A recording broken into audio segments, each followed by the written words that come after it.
Their women are very good in high school, then they go to college, they're very good in college, they nail their damn grades, they do their studying, they get their A's and they ace their LSATs, so they're smart too. Then they go off to do their articling and they're really, really good at it. And then they get offered an associate position and they're really, really good at it, and then by the time they're 30 they make partner, and let's say they're in high pressure, high paying jobs. $250,000 a year, $300,000 a year, $500 an hour. Okay, what's your life like? You work all the time, period. 70 hours a week, 75 hours a week, flat out, and you don't get to make any mistakes.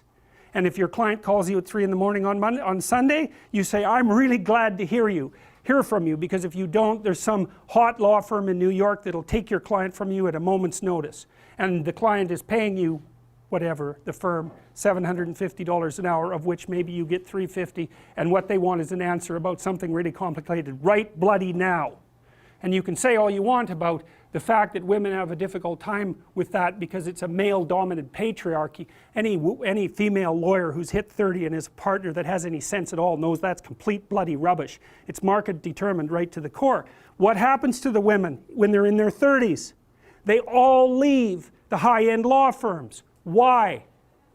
Because who in their right mind would want to live like that? That's the issue, right? Once you make about $60,000 a year for your family, but let's say for you personally, additional income has zero impact on your quality of life. Zero. So why work 80 hours a week? Well, men will do it, some men, very few. A handful of hyper-competitive men who are obsessed with hitting the pinnacle of the given dominance hierarchy they're in will happily work 80 hours a week, and they'll forego everything else. Relationships, family, children, way in the second category. And so those men are often very difficult to live with too, because they're so obsessed with their career. It's hard to have a relationship with them. And maybe they don't have much of a relationship with their kids, but they're damn good at what they do, and part of that is they're smart and disciplined, and they'll work non-stop all the time.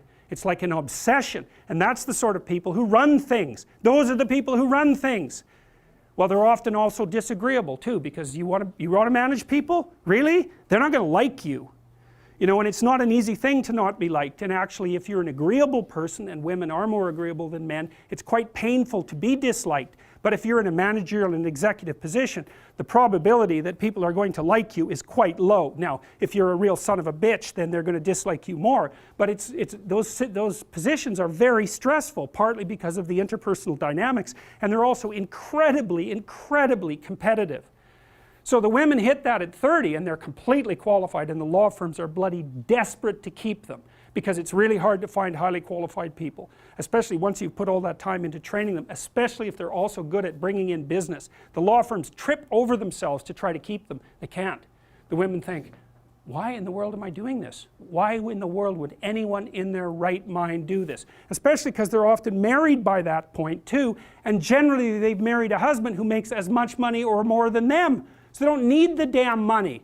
And so they think, well, there's more to life than this, which is exactly the right thing to think. And so then they go and find a job that's 9 to 5 and controllable, so that they can hire a nanny and have some kids and have a life. And it's like, yes, that's the intelligent thing to do. So we've got things backwards in our culture. We're thinking, at least in part, why aren't there more women in positions of power? Wrong question.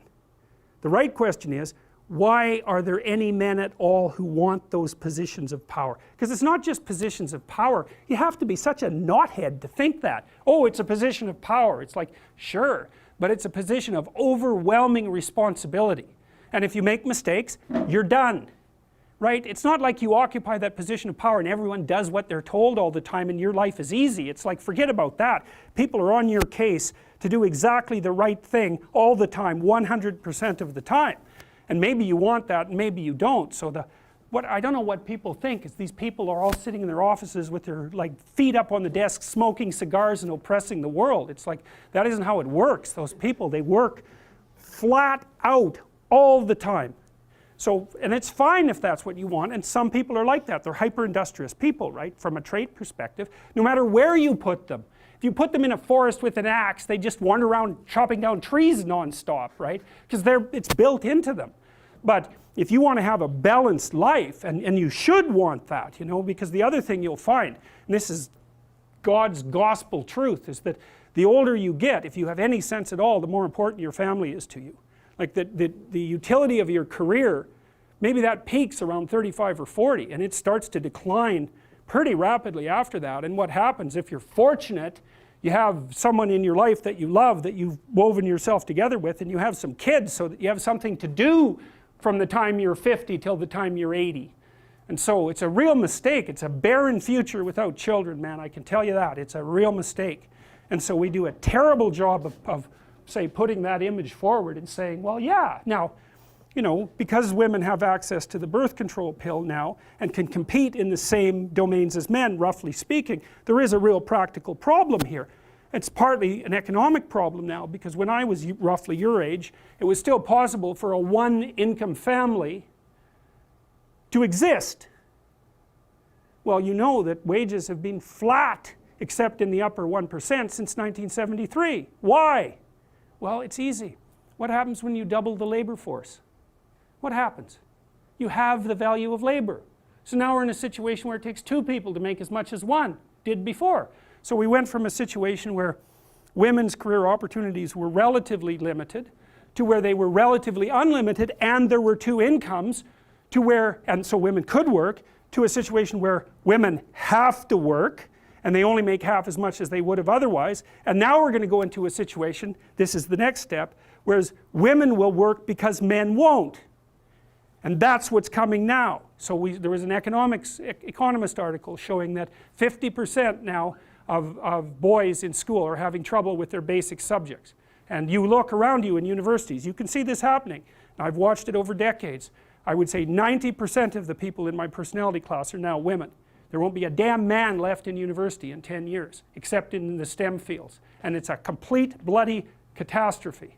And it's a catastrophe for women, because I don't know where the hell you're going to find someone to have a, you know, to marry and have a family with if this keeps happening. So, and you think when you're 19, because you're so clueless when you're 19, you don't know a bloody thing, you think, well, I'm not really sure I want children anyways. It's like, oh yeah, you can tell how well you've been educated. Jesus, dismal, dismal. Without fail, I got to tell you, without fail, I've watched women go through their professional careers, many, many of them. It's a very rare woman who at the age of 30 doesn't consider having a child her primary desire. And the ones that don't consider that, generally, in my observation, there's something that isn't quite right in the way that they're constituted or looking at the world. Sometimes you get women who are truly non-maternal, you know, by temperament. They have a masculine temperament, disagreeable, they're not particularly compassionate, they're not maternal, they're not that interested in kids. Fair enough, man, but there aren't that many of them, and there's plenty who will not admit to themselves that that's what they most desperately want. Do you think women would be better off if they had kids earlier, focused on career, say in their 30s? Who knows? Like it really is a problem. That seems like a more rational decision to me. Yeah, it's a really tough one. I don't think anybody knows the answer to that, because I mean, if you're 35 and your kids are, say, 10, 11, yeah, then you can go get a bachelor's degree, get your master's. well, It seems more easy that way yeah, than having the career first and then trying to raise young kids. yeah, I can't answer that, because I've seen women do a good job of it both ways. And you do get the odd woman who manages a high-powered career and kids, but Jesus, those women, man, like they buy more powerful microwaves because it'll take 45 seconds to cook the food instead of a minute. And I'm not kidding. It's like they're up at 5, they exercise for half an hour, they make breakfast, they get their kids ready to work, they go to work, they work 14-hour days, flat bloody out, they come home and work for another 2 hours to get their kids organized, they have a nanny to help them out, and then they work for 2 more hours before they go to bed at like 1, and then they're up at 5 and they do that again. And I'll tell you, you better be tough if you're going to do that, physically too, because you'll just burn yourself to a crisp. I've seen some women manage it, you know, but they're tough and they're rare, because that's a hell of a regimen. And then if anything goes wrong, you know, you have a sick kid or something like that, or there's any sort of crisis in your family, it's just, you know, then it becomes too much. And I don't know the answer to that, you know. I mean, the advantage women have is they live about 8 years longer than men, because testosterone kills men. So, Yeah, but they have a limited time span to have children, right? well, that's right. They pay up front and gain in the long run. But how, it isn't clear how our society should sort this out. We don't know, and it's partly we don't know what to do now that women have control of their reproductive function. It's a big mystery. Yep.